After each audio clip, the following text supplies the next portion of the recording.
a este seminario, Construyendo Puentes Lingüísticos, Estrategias Innovadoras para la Enseñanza de una Segunda Lengua. Hoy llegamos a la cuarta y última reunión, que va a estar a cargo de Tirza, Teresa y de Luis Sujatovich. Unas palabras sobre ellos. Tirza recibió su doctorado en la Universidad de Barcelona.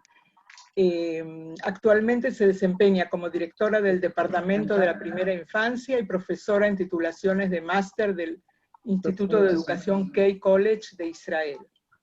En Mofet es la coordinadora académica de proyectos educativos con Iberoamérica y la editora pedagógica del Portal Internacional de Educación y Formación Docente en Español, con la que tengo el gusto de trabajar y que los invitamos a visitarlo y a registrarse si quieren, es todo gratuito.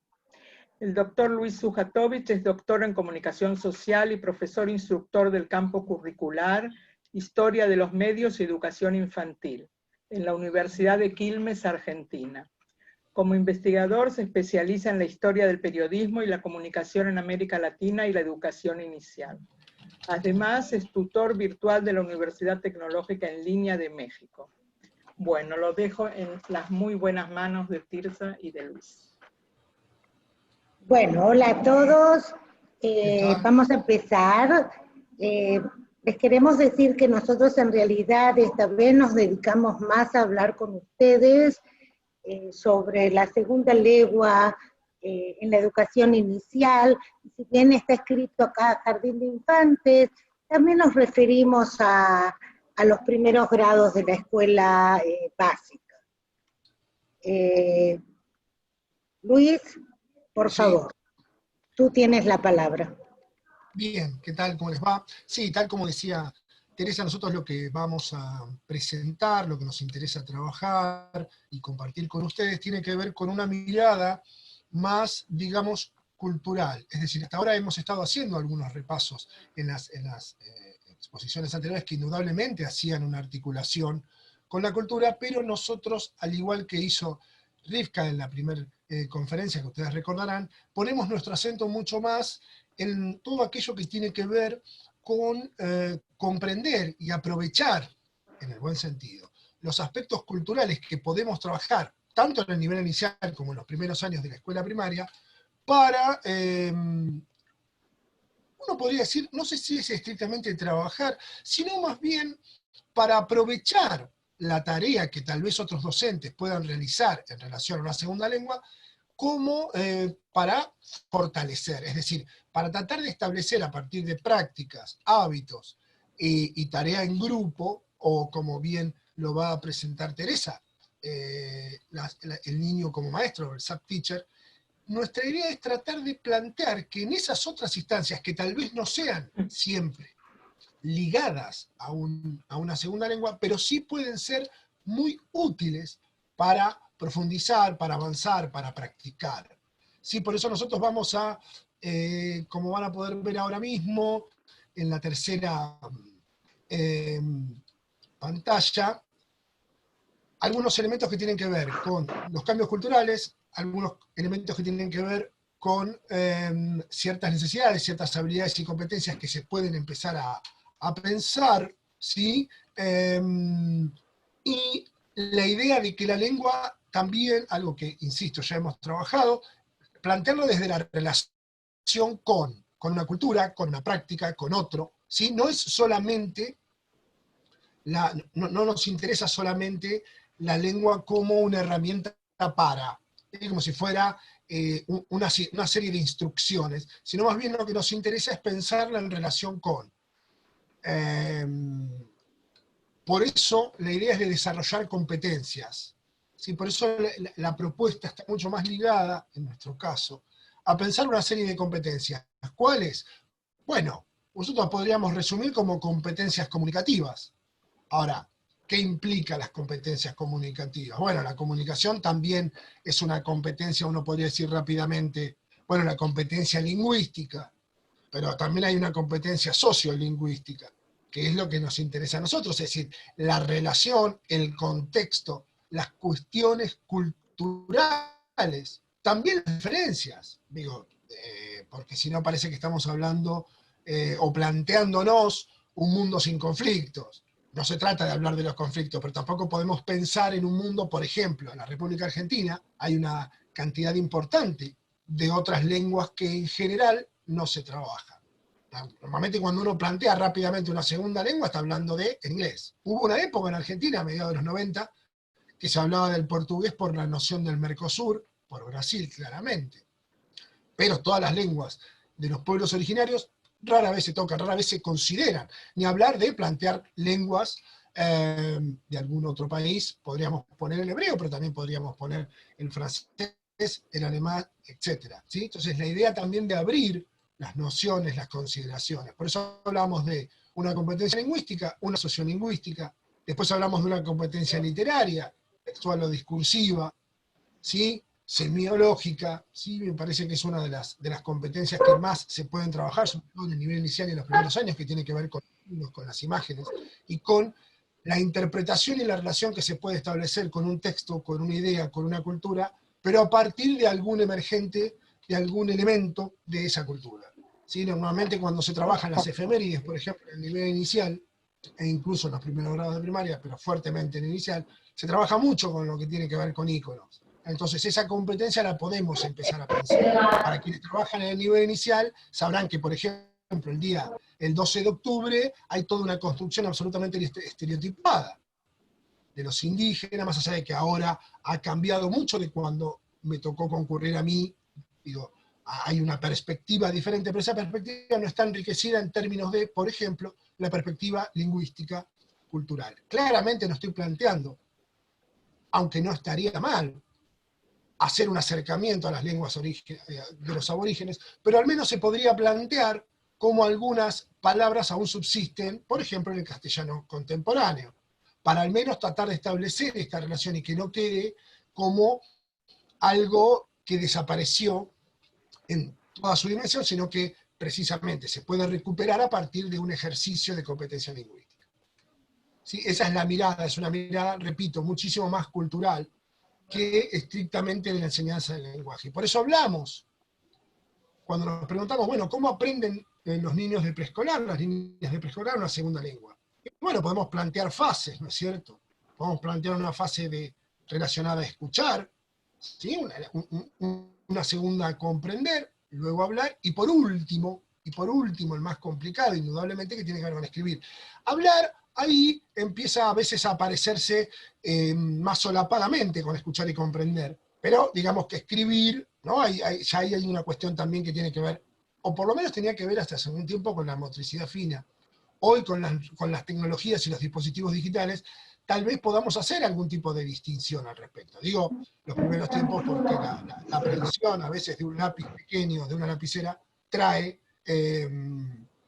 una serie de dificultades. Otro elemento a considerar aquí es lo que Chomsky denominó gramática universal, que tiene que ver con esta, de alguna manera, tendencia genética de los seres humanos para aprender una lengua.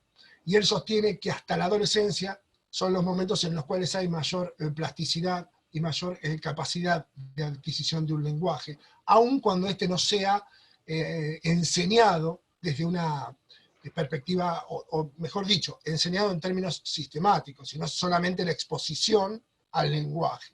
Son muchos los casos, y seguramente ustedes conocerán más, de familias que migran de un país a otro y son las niñas y los niños quienes más rápido se acomodan, no solo a la cultura, sino también al lenguaje.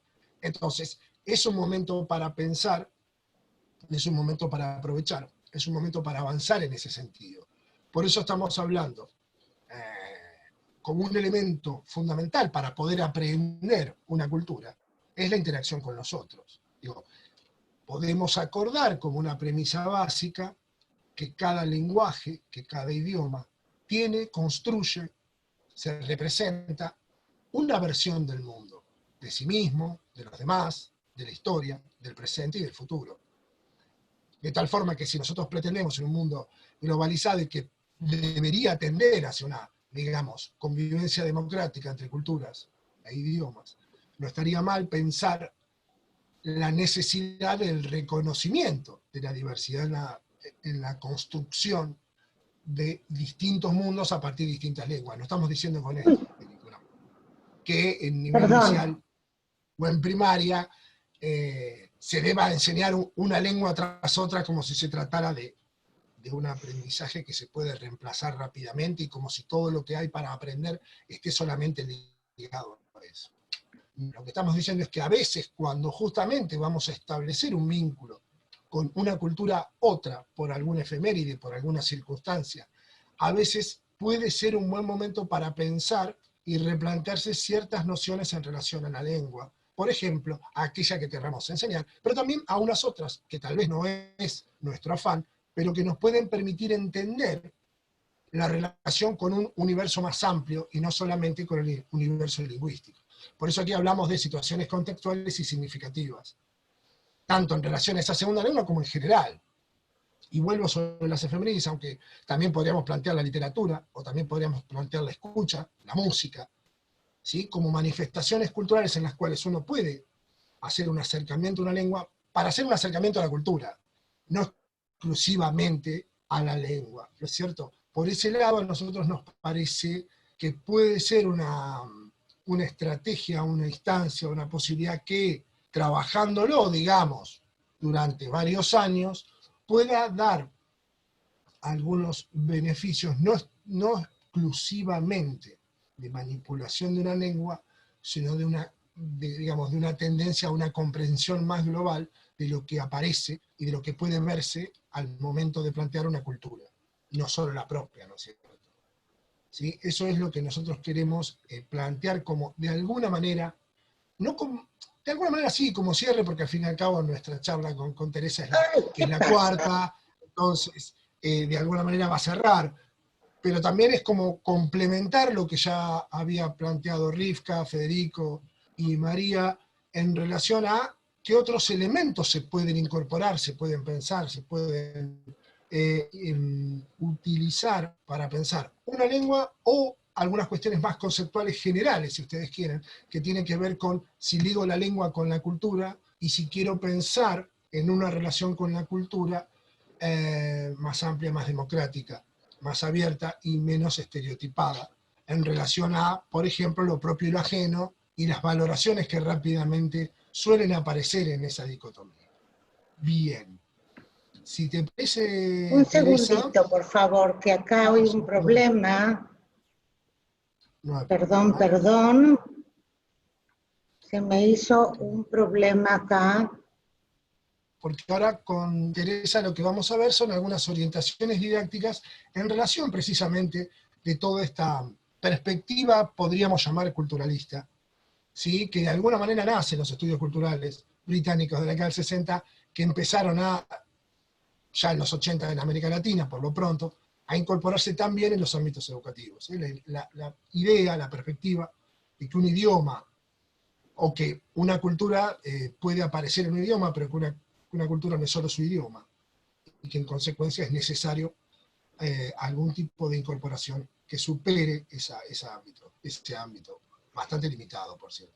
Insisto, me parece que, por ejemplo, cuando se trabaja el Día de la Diversidad Cultural, antes era el 12 de octubre, es un momento en el que rápidamente se advierte cómo aparece ese límite entre lo propio y lo añejo, ¿no? Esa construcción que me parece, a partir de pensar el idioma y pensar la cultura, puede superarse.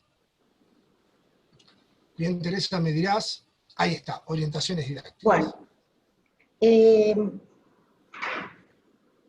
realidad nosotros les queremos mostrar cosas que tienen que ver con la enseñanza de la lengua, por supuesto, pero decidimos no dar hincapié a todo lo que es la enseñanza de la lengua mediatizada por la computadora, menos hincapié, digamos, porque ya lo tratamos mucho en las clases anteriores, en las clases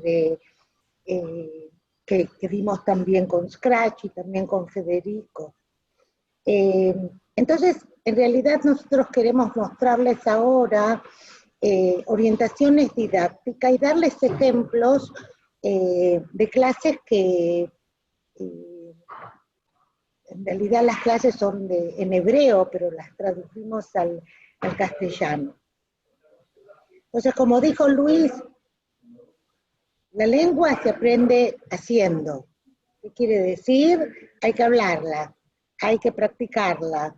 No se puede hablar sobre la lengua, sino que hay que hablarla.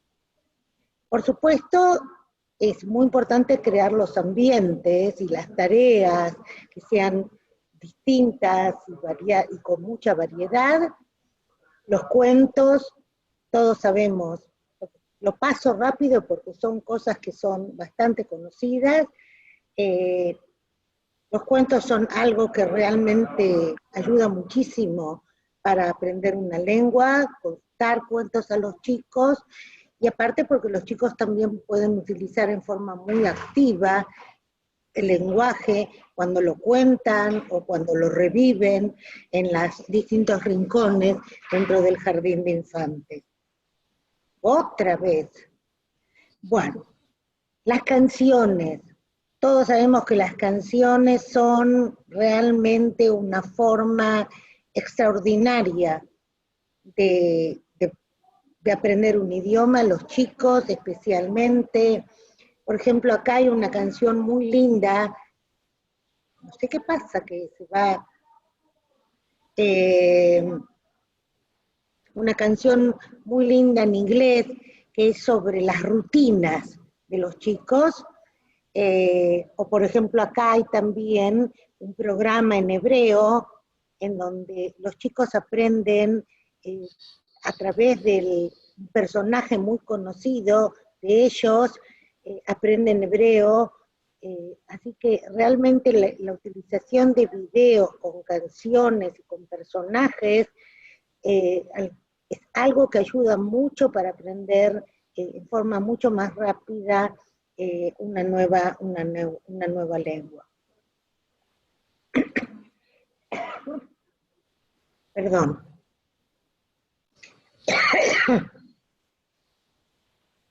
Crear cuentos con los chicos.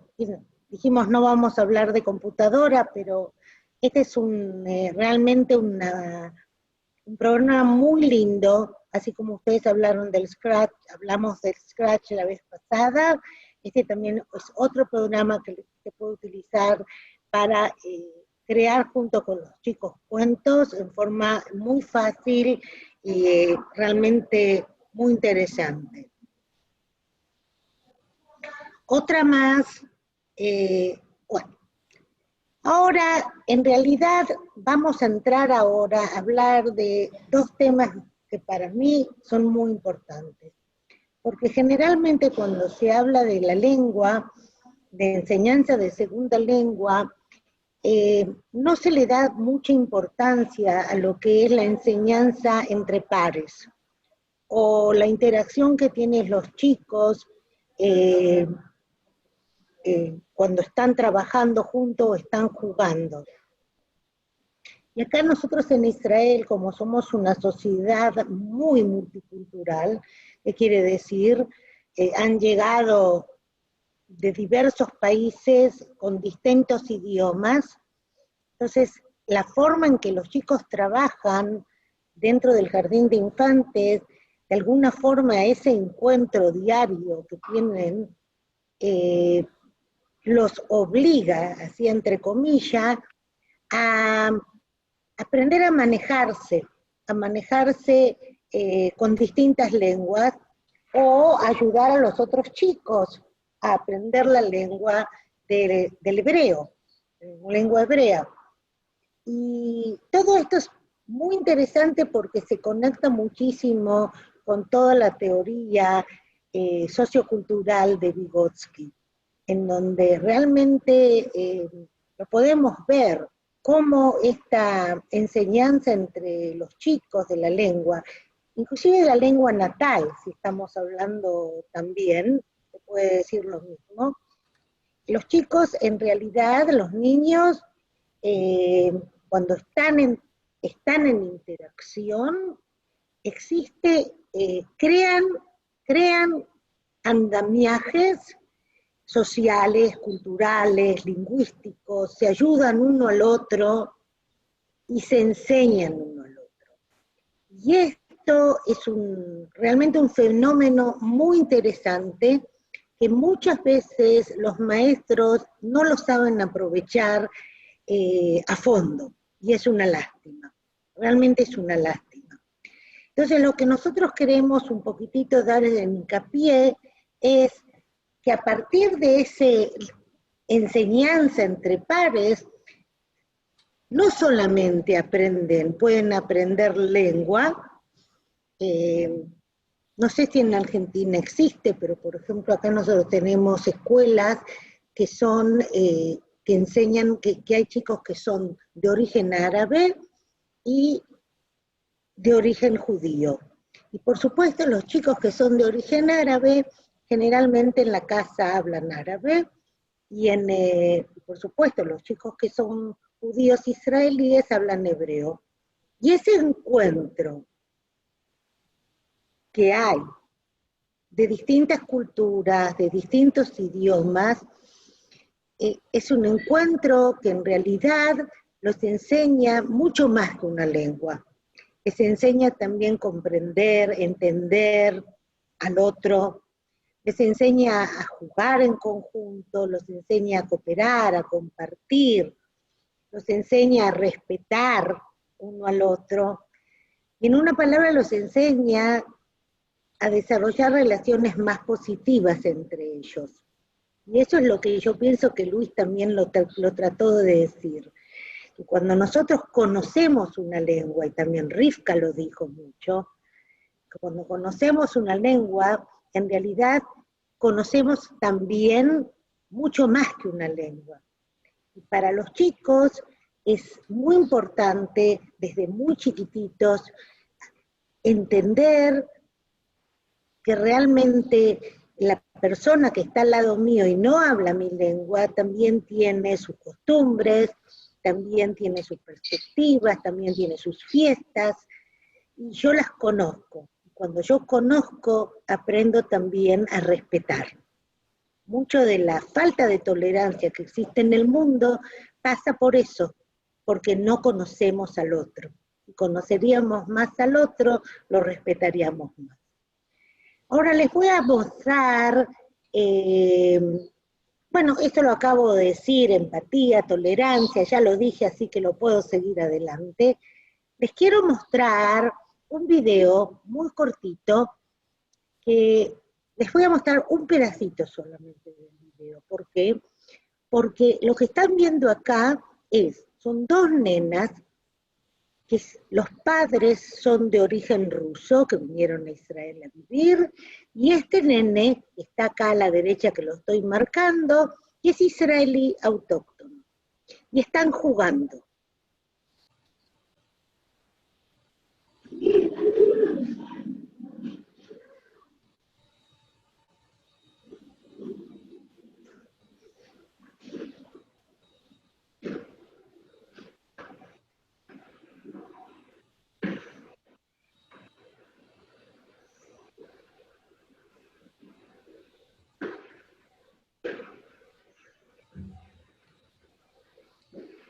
En realidad, las nenas hablan en ruso entre ellas.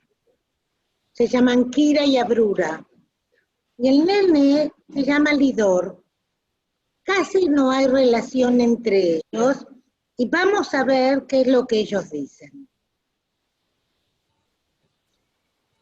Entonces, como les dije, esta es una escena muy interesante en donde un estudiante se sienta a charlar con los chicos, y tienen 5 años.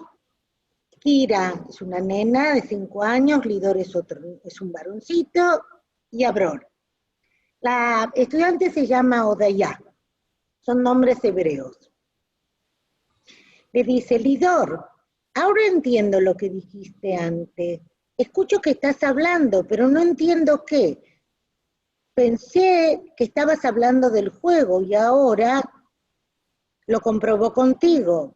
Entonces Kira dice: sí, pero porque él no sabe ruso, ¿verdad, Lidor? Entonces Lidor dice: sí, no sé este idioma, Solo sé hebreo, dice bla, bla, bla, bla, bla, bla, bla, y se mata de risa. Y Abrora y la nena, también la otra, se ríen y se ríen. Abrora dice, no es bla, bla, es ruso. La estudiante dice, aparentemente, eso es lo que siente el Lidor cuando escucha un idioma que no conoce. Sí, me confundo, dice Lidor. Entonces dinos hablar en hebreo. Nosotros sabemos dos idiomas, el hebreo y el ruso. Entonces el Lidor le dice, no me importa hablar, bla, bla, bla, bla, bla. Y luego nuevamente las nenas se ríen. Entonces Odaya le dice al Lidor, entonces, ¿qué le querés sugerir? ¿Que hablen en ruso o en hebreo? Lo que quieran, no me importa, dice Lidor. Y Odaya dice, y si quieres jugar con ella, Lidor dice, juguemos, pero no en ruso, solo en hebreo. Entonces Odaya le pregunta a las dos nenas, ¿y ustedes qué le van a responder? ¿Qué responderán? Dice, está bien, está bien. En una palabra, en una palabra lo que vemos acá es algo muy interesante. Estamos viendo tres niños jugando en un jardín de infante y cómo ellos, cuál es la parte afectiva que influye aquí para recibir o aceptar que los otros hablen otro idioma. Y no es fácil, como ustedes ven, no es fácil. Por un lado, Lidor le gustaría jugar con las nenas, y las nenas están dispuestas a hablar también en hebreo y también en ruso. Pero Lidor dice en realidad, si jugamos, jugamos solamente en hebreo. Es decir, solamente a través de la interacción, los chicos van a ir aprendiendo también a compartir y a entender, y es más, a veces aprenden hasta palabras en ruso. Otro fenómeno muy interesante que pasa es en las clases de segundo idioma, cuando los chicos están hablando, es que uno le enseña al otro. Nosotros eso lo busqué, traté de traducirlo de alguna forma al español, no lo encontré. En inglés se llama subteacher. No es subteacher, cuando se lo traduce sale como la maestra auxiliar, la que trabaja con la maestra, pero ese no a eso me refiero. Me refiero en realidad a cuando los chicos se enseñan uno al otro. Lo que van a ver ahora es cómo una nena le enseña a otra a dibujar un corazón.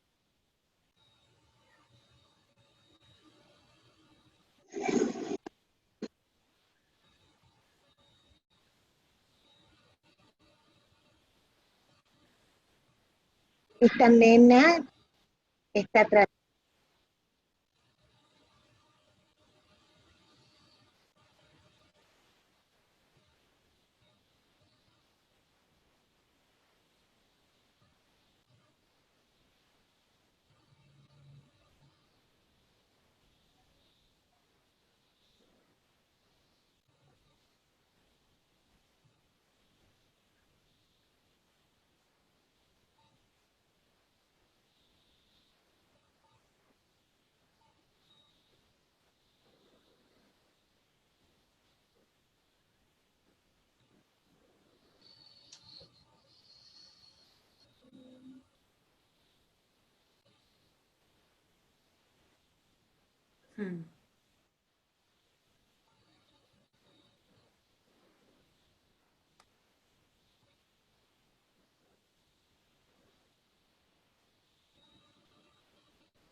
Bueno, lo paro.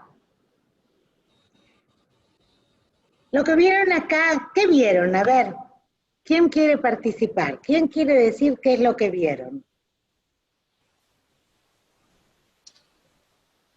Bueno, a mí me ha sucedido, bueno, me sucede diariamente esto, que uno le enseña al otro por no entender el idioma y a través del gesto o de la mímica, entre ellos se ayudan. A mí me suele pasar día a día esto y es así, es tal cual.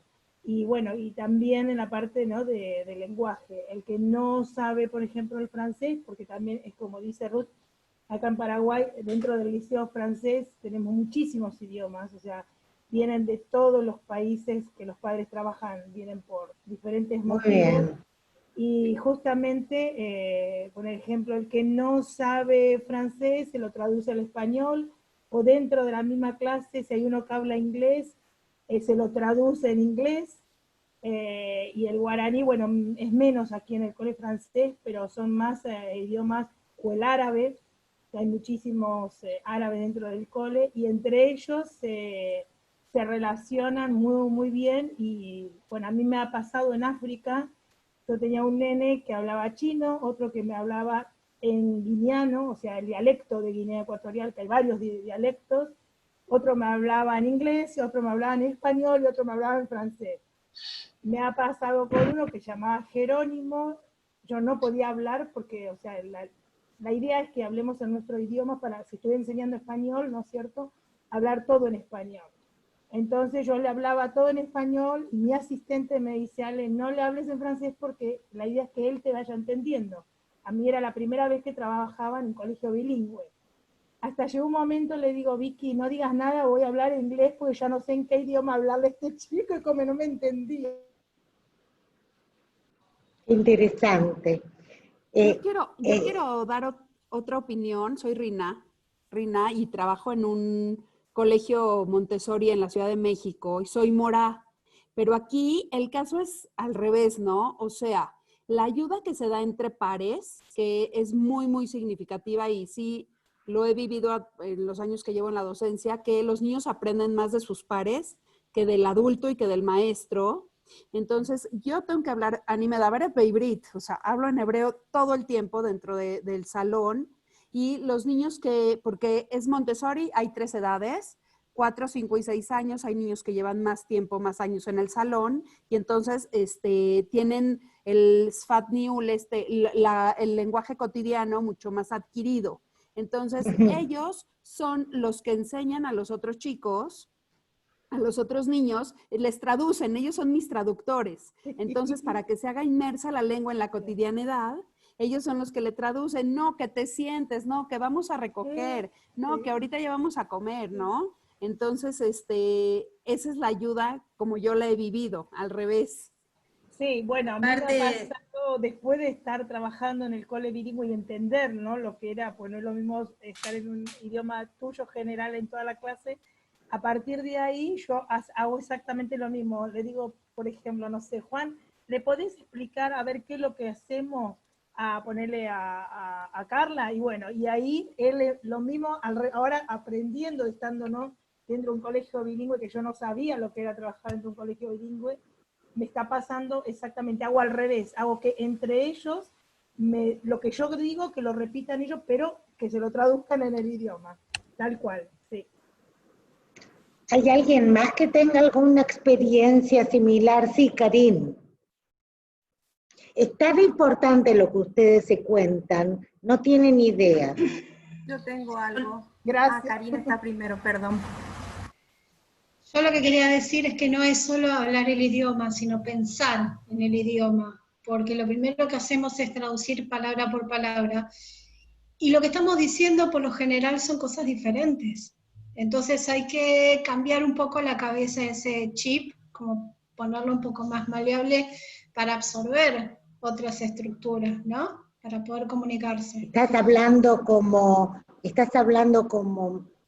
una persona mayor o estás hablando como desde la perspectiva de un chico? Desde la perspectiva de un chico también te hablo, o sea, yo nací en otro país, No es lo mismo. A ver, soy morá, ¿sí? Pero también trabajo en una escuela pública y nací en otro país y vivo en Argentina. Entonces, cuando veo ese cambio que quieren comunicarse del hebreo, tratan de traducir palabra por palabra, y entonces es empezar a darlo vuelta, ¿sí? Eso es lo que yo viví en mi experiencia. Y en la escuela pública me pasó de chicos que habían venido de China, a los pocos días empezaron a la escuela sin tener conocimiento de español. Y pasó también esto, ¿no? Que los adultos no le tenían tanta paciencia, sus maestros, y sin embargo con los chicos pudieron enganchar, se fueron comunicando muy bien. Bueno, es exactamente lo que nos pasa a nosotros, que los chicos que vienen pueden venir también de la Argentina, Israel, o pueden venir de Cuba, también llegaron muchos de Cuba, judíos de Cuba, y entran al jardín de infantes, y a los 2 meses ya están hablando hebreo. Sí. Tengo un caso cercano, ¿sí? Eso significa que eso es lo que también se está comprobado, es que nosotros como personas mayores, cuando estudiamos un segundo idioma, es como que tenemos 2 casillas distintas en el cerebro. Sí. Pero los chicos incorporan los 2 idiomas juntos. Sí. Es decir, lo aprenden uno al lado del otro. No y en cuanto 2 más casillas. chicos, y si están expuestos desde más pequeños, mejor, más fáciles. No lo van a traducir. Algo que quiero comentar. No, exactamente, no. Es increíble que, por ejemplo, en hebreo no damos palabras sueltas, no damos vocabulario nosotras, damos contexto y estructuras gramaticales. Entonces tú vas a decir, por ejemplo, ¿no? Banana tseubá, o sea, no le vas a decir, a ver, banana es femenino. No como el adulto que ya tiene esa estructura. Entonces, si tú lo haces de forma natural, con este lenguaje corporal. Quiero comer una banana. Totalmente, Entonces, por la parte de la imagen, va a aprender que así es como se dice, no se cuestiona si es femenino, exactamente, masculino, exactamente. No se cuestiona. Aparte, estamos trabajando. Edith, ¿vos querías decir algo?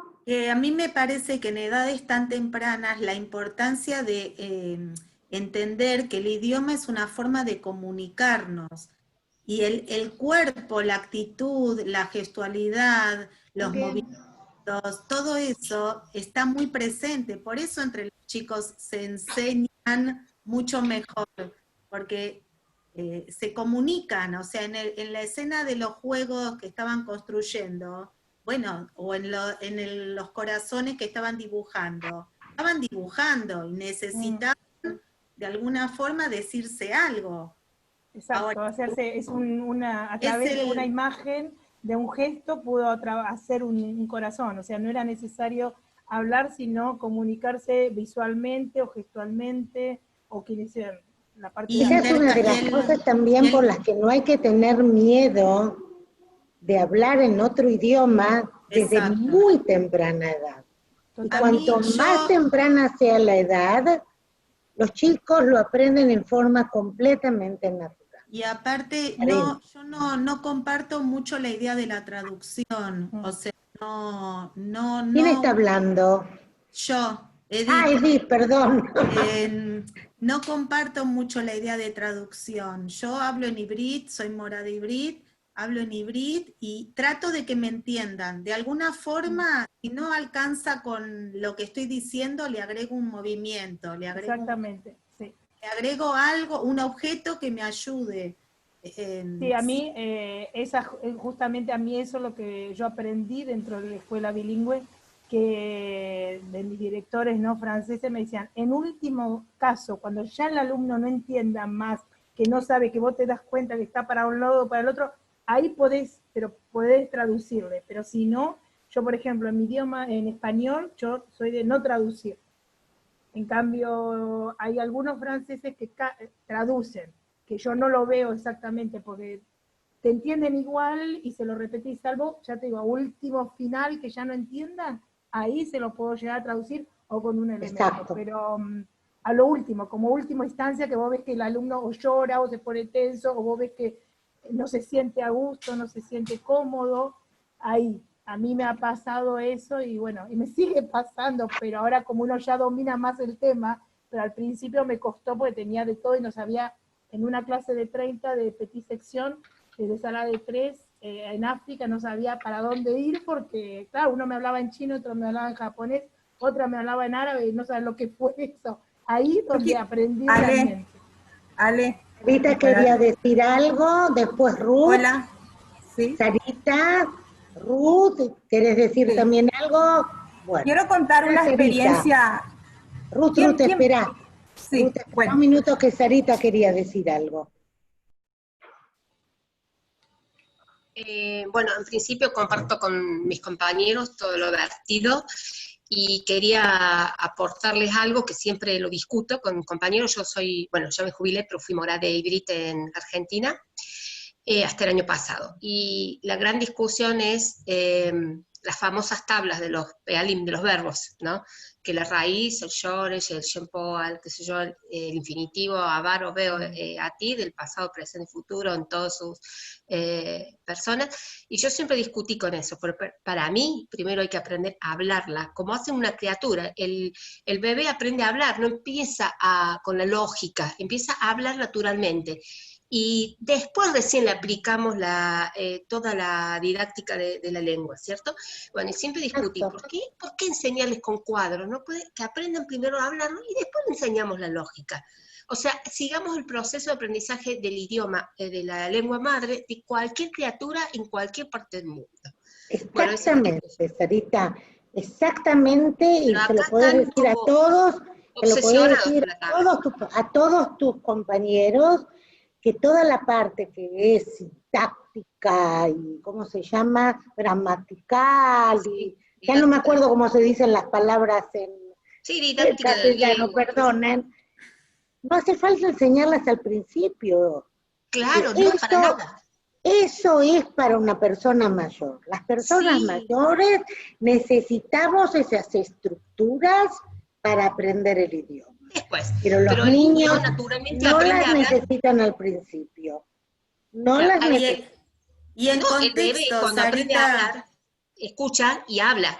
El bebé no aprende la lógica, aprende naturalmente. Sí, te escucho, compañera. Exactamente. Y en contexto, porque hablas para algo, para decir algo, contestar algo, para expresarte en algo, ¿no?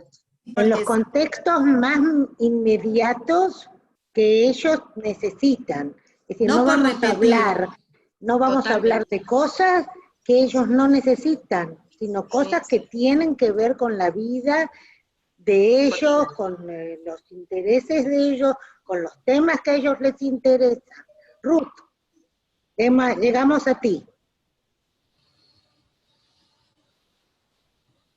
Muy interesante todo lo que estoy escuchando y me vino a la mente lo que yo pasé cuando tenía 8 años, cuando había llegado de Argentina a Paraguay, y fui a estudiar en una escuela pública donde se hablaba netamente en guaraní, y yo sufría horrores, porque a la hora de dar clase mi maestra, si bien lo daba en español, a la hora del receso, del recreo, yo no me podía comunicar con mis compañeros. Yo no sabía lo que me decían. Yo lo único que veía es que decía bla, bla, bla, bla, bla, bla, bla, bla, bla, bla. Como el nene. Sí, bla, bla, bla, bla. Y decía, pero ¿qué será que me están diciendo? Entonces, en casa no se hablaba guaraní. Mi papá era argentino, mi mamá paraguaya. Entonces, ¿qué hice? Tuve que hacer como, jugando, aprendí a hablar guaraní. Claro. Claro, jugábamos el descanso, no sé si cómo le dicen en otros países, que dibujás en el piso y tirás piedritas y vas saltando. Ruth, ¿cuángan de turno en guaraní? Yo por repetición sabía que era mi turno. Entonces, emombo, quiere decir que tire. Entonces fui aprendiendo a hablar guaraní, escuchando y jugando, no escribiendo. Cuando llegué a formación docente y tenía que leer y escribir, fue fatal. Fatal porque como que se me fue quitando el gusto por el idioma. Además que es un idioma que sí o sí lo tenemos que dar. Y me tocó en una oportunidad trabajar en un colegio bilingüe, donde me llegó un alumno coreano. Había bajado del avión, durmió un día en Paraguay, llegó a mi sala. El pobre chico, encima que tenía los ojitos rasgados, los abrió así porque no entendía nada de lo que decía y decía, yo pasé por lo que vos pasaste, yo te entiendo. Entonces empecé a jugar con él, a decirle, a investigar qué le gustaba, y a partir de que le gustaba el universo, di una clase especial para él donde él empezó a hablarme ya en español. Entonces dije, qué bueno sería que las maestras, en vez de dar tanta gramática, tanta cosa, aprendamos a hablar. Yo sufrí horrores cuando viajé a Israel becada en el 2009 y llegué al aeropuerto de Tel Aviv y me hablaban en inglés y yo, ¿qué? ¿Verdad? O me hablaban en hebreo y aprendí muchas cosas en hebreo allá también. Y no sé, dije, Dios mío, qué importante es que los niños desde pequeños tengan contacto con otras lenguas, porque tienen una plasticidad cerebral impresionante, una esponja. Impresionante. Y que aprende, yo de vieja ya no, por favor, me cuesta horrores. Entonces, ahora mismo estoy dando guaraní y me cuesta, me sigue costando. Así que bueno, esa es mi experiencia. Gracias, Ruth, gracias. Realmente y cómo la huella que deja en cada uno, no solo a nivel conocimiento, sino afectivo, ¿no? Porque es increíble. Que la pasó mal en una situación, después ese idioma no lo quiere porque la pasó mal.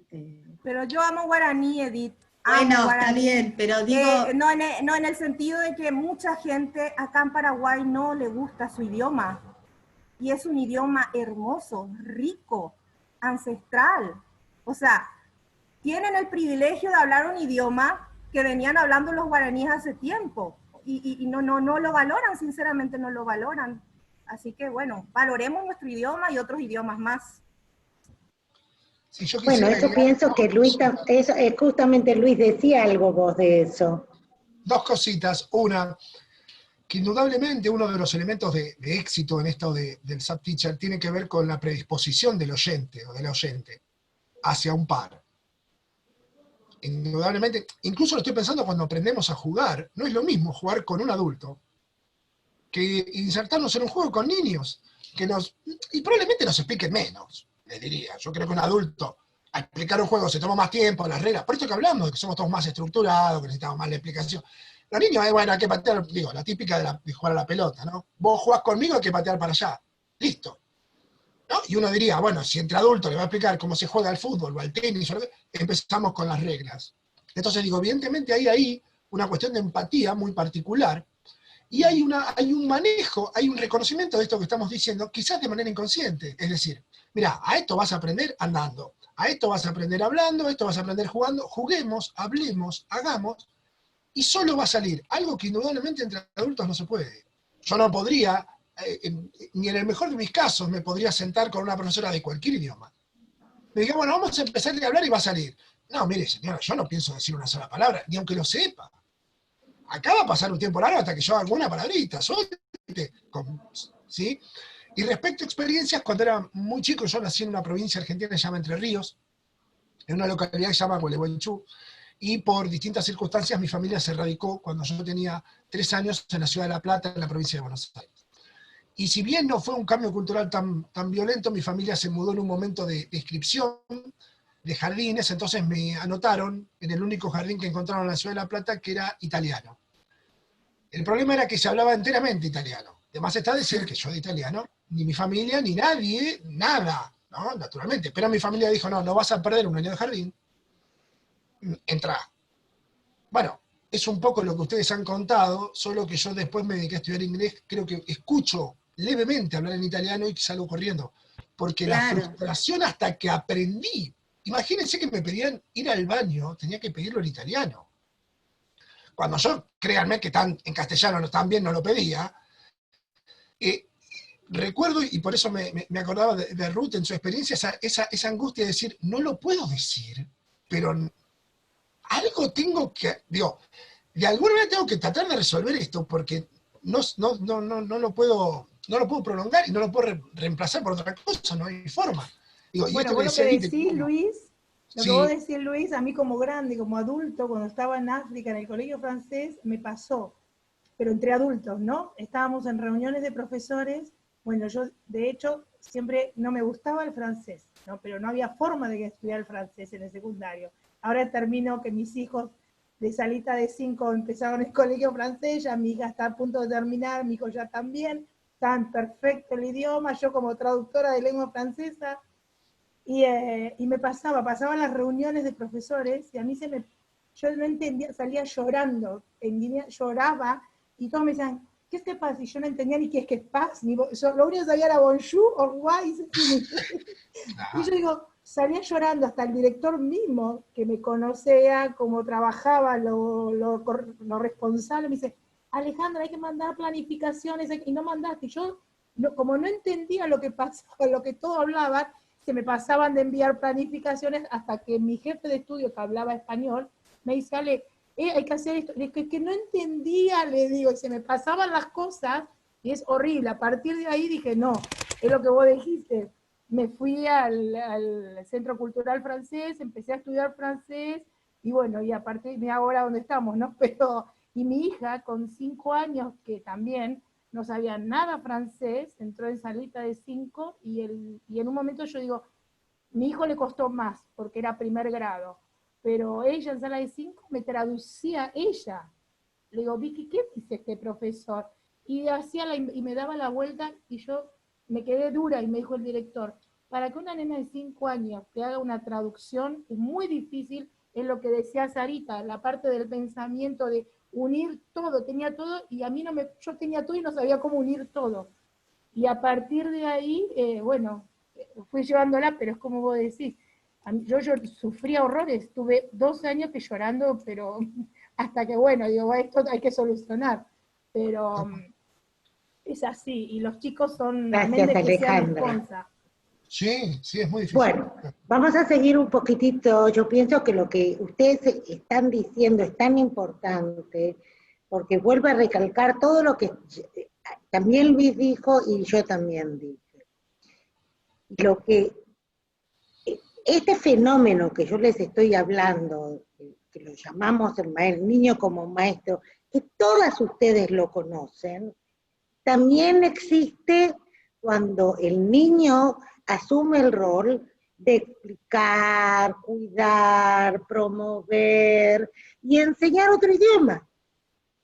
Más de una vez nosotros vemos niños que corrigen a otros en su lengua materna, y también lo vemos cuando estamos hablando de otra segunda lengua, que le explica al otro si hay algo que ve que no entendió. Por eso es muy importante también promover esas interacciones, es decir, de juego libre. Ustedes mismos lo dijeron, los chicos juegan y aprenden idioma, porque utilizan. Y por supuesto hay que motivarlos también, porque si hay una fiesta, eso lo vi por ejemplo en Ámsterdam, estuve en un jardín de infantes, entonces todo el jardín de infantes, por supuesto, era Navidad. Y era justo para la época de Navidad. Los chicos hablaban, por supuesto, y jugaban Navidad y pesebre y todo lo que tiene que ver con Navidad. Y había chicos ahí, en esa localidad donde yo estaba, que habían llegado de Alemania hace muy poco, porque es al lado, realmente al lado no es Ámsterdam, era un lugar cerca de Múnich. Habíamos ido a conocer los jardines de infantes que son antroposóficos, no sé si ustedes conocen. ¿No? Bueno, no importa, eso se va a hacer otra vez. Y los chicos, era increíble, porque jugaban, por supuesto, hablando el idioma de ellos, el holandés, con los chicos que venían, que no sabían alemán, y les enseñaban cómo decir las cosas, cómo decir las palabras, y los enseñaban todo lo que tenía que ver. Por eso, lo que vuelvo a recalcar, es muy importante el juego libre para que los chicos aprendan y se enseñen uno al otro. Les quiero dar un ejemplo de que lo vimos acá. Estamos, un niño que le enseña a otro. Dice, Noga y Nelly, ¿quieres que te enseñe? ¿Qué? Le pregunta Nelly. ¿Quieres que te enseñe las palabras en hebreo? Sí. Entonces se vuelve a la pizarra y le dice, comienza a repetir las palabras de memoria. Entonces Noga, la nena, empieza a repetir las palabras que le había dicho. Ahora voy a escribir algo y te enseñaré cómo hacerlo, ¿de acuerdo? Nelly le hace así con la cabeza y siguen jugando. Ahora te escribiré en hebreo. ¿Sabes qué es lo que es el hebreo? Es una palabra que ustedes ven, los chicos saben enseñarse uno al otro. Si quiero resumir esto, la enseñanza entre pares, más la posibilidad de darles a los chicos de jugar y ser maestros de otros. Crear las situaciones y tareas y cuentos más relevantes que tengan que ver con la vida del niño. Si es las estaciones, si tiene que ver con las fiestas, si tiene que ver con las rutinas de todos los días, los chicos van aprendiendo el idioma en forma natural. Conclusiones, Luis. Bien, yo creo que a la exposición de Teresa le podemos agregar, solo para ir cerrando y también para recuperar aquello que hemos tal vez dicho hace ya casi una hora, no solo la importancia de la interacción y las situaciones contextuales, sino también entender que el idioma, o pensar la posibilidad de que el idioma sea una instancia no solo de juego y de trabajo entre pares, sino también me parece que puede ser una puerta de entrada para pensar, para no ser presuntuoso, para no pensar que efectivamente se pueden resolver los grandes problemas mundiales, pero al menos establecerlo como una forma, como una puerta para un reconocimiento de la cultura otra. Esto que Ruth mencionaba y que Alejandra sentía respecto del guaraní, es algo semejante a lo que probablemente ocurra con un montón de lenguas alrededor del mundo, en relación a que las lenguas, hay como un grupo de lenguas permitidas, valoradas, queridas, con significación y con importancia, y otras que parecen no tenerlo. Entonces creo que también podemos empezar a pensar estas instancias como momentos para revalorizar y poner en una instancia de diálogo distintos idiomas, porque un idioma también es una cultura, una práctica, una comida, etcétera, etcétera. Digo, eso estamos todos de acuerdo. Ahora, la cuestión es, tal vez pensar que eso pueda ser un espacio para esto. Por eso poníamos aquí los límites de mi lenguaje, son los límites de mi mundo. Entonces, si tenemos mucho lenguaje, pero mucho lenguaje no es muchas palabras, sino mucho lenguaje en el sentido de tener una comprensión abierta, me parece que también puede ser una instancia uno podría decir, de recuperación de la diferencia, pero no para señalarla como negativa o peligrosa, sino para entenderla como un momento de construcción y de posibilidad de. Algo que, por lo pronto, en mi país es bastante poco frecuente. Digamos, las lenguas aborígenes aquí son casi una particularidad. Alguien como quien dice, me dedico a hacer algún trabajo, no sé, un profesor de latín creo que hoy tiene más suerte de que se le reconozca como un idioma valioso que alguien que aprenda cualquier otra lengua aborigen. Entonces, en esa clave también, no estamos diciendo cambiar la currícula, no estamos diciendo cambiar estructuralmente a nivel, pero sí repensar las instancias de aprendizaje del lenguaje, o, por ejemplo, para trabajar la diversidad, que por lo que ustedes también han contado, se advierte que está, o sea, no es que hay que salir a buscar la diversidad, sino también aprovecharla para enriquecer y no para sancionar o para ocultarla, lo que en algunos casos también suele pasar, ¿no es cierto? Por lo pronto, para los países que hemos formado parte de la colonia española siempre está muy marcada la tensión entre ese otro idioma y el idioma castellano. Es algo muy, muy notable, y obviamente el colonialismo de tantos siglos no es gratuito, nunca es gratuito. Pero digo, bueno, la idea sería justamente hacer la tarea opuesta y no seguir sosteniendo esa tarea. Hay dos personas que levantaron la mano. No sé quiénes son. Exacto. Está Sarita y luego yo. A mí no me importa, yo espero. Ay, mi vida. Qué lindo. No, yo estoy era la de antes, la levantada de mano. Así que ya ok. Yo quería retomar un poco lo que estaba hablando Tirsa y lo que recién está hablando Luis y lo que comentó Ruth. La lengua es reflejo de la cultura. Yo recuerdo cuando en casa yo crecí hablando ladino.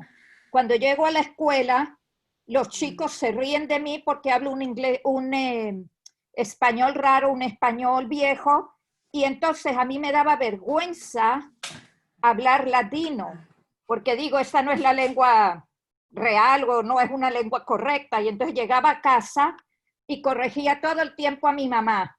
Digo, Ima, esto no se dice así, se dice asao, se dice así, se dice asao. Resulta que hoy en día mi mamá murió y yo tengo ya como 20 años trabajando, investigando con el ladino. Y es la lengua mía porque es la lengua de los sefardíes. Si yo no voy a valorar mi lengua, mucho menos voy a valorar mi cultura y mucho menos voy a esperar que otra persona respete o valore mi cultura. Entonces yo creo que lo que habíamos comentado en todas nuestras presentaciones, lengua y cultura tienen que ir juntas. Ellas son el reflejo de lo que nosotros somos, de nuestra identidad y el papel que cumplimos aquí en el mundo. Gracias. Sarita, ¿qué querías decir? No, era por ahí ahora de nuevo, pobre, sí.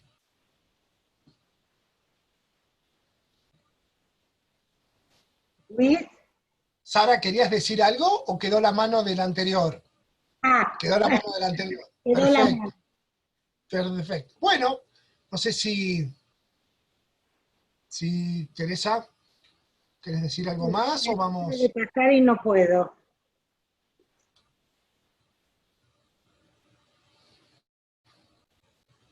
Ya está, por eso digo, no sé si vos querés... Sí, ahí.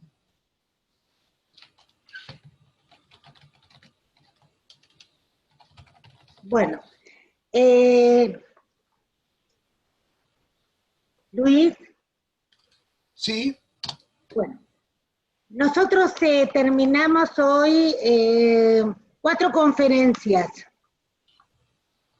4 conferencias que en realidad para nosotros fue una gran satisfacción poder hacerlas. Es más, estamos hablando ahora como equipo porque casi no nos conocíamos, estamos ya pensando qué vamos a hacer próximamente, qué es lo que queremos hacer. Les queremos agradecer a todos, realmente los que siguieron yendo con nosotros y participando con nosotros. Tienen nuestro correo electrónico, todos lo van a recibir también la semana que viene, van a recibir todos los videos de todas las conferencias, se van a poder ver, por supuesto, también, hablando y escuchando. Y bueno, desde Israel les decimos shalom, y Luis desde la Argentina les dice... Adiós y muchas gracias. Adiós y muchas gracias a todos. Shalom. Muchas gracias. Y también muchas gracias al Mofet, que nos dio el espacio. Gracias. Muchas gracias, muy interesante. Muchas gracias. Excelente, excelente. Gracias por darnos esta oportunidad. Gracias por este espacio.